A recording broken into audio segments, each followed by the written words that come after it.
গুলাই লুচি খাবি আজকে? খাবি?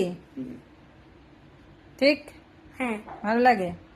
লুচির সাথে কি কি খেতে চাস বা লুচির সাথে? গরম গরম লুচি বা বেগুন ভাজা। চিকেন? ওয়াও, ঠিক আছে, দেখি আজকে তাহলে লুচি হয় কিনা। চ ঠিক আছে। দেখি। কি লুচি ভাজছো? হুম, তোমার মেয়েকে বলে এলাম ওদিকে লুচি খাবি। ও তো জানে না যে তুমি লুচি করছো। ওকে বললাম যে লুচি খাবি, বলে হ্যাঁ।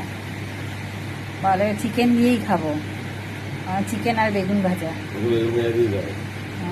সে দেবো, কিন্তু ও তো চিকেন আর বেগুন ভাজা ঠিক আইডিয়া করে নিয়েছে যে লুচি হচ্ছে চিকেন বেগুন ভাজা।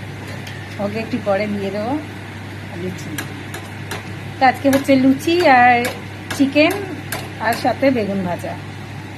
এই যে এখানে আছে চিকেন আর বেগুন ভাজা, এখনো হয়নি, বেগুন ভাজা হবে। গরম গরম লুচি শীতের রাতে, আর সাথে চিকেন বেগুন ভাজা, ভালোই লাগবে। তো চলো, চিকেন তো হয়ে গেছে, বেগুন ভাজা হলে আর লুচি হয়ে গেলে খেয়ে নেবো। Tata, good night.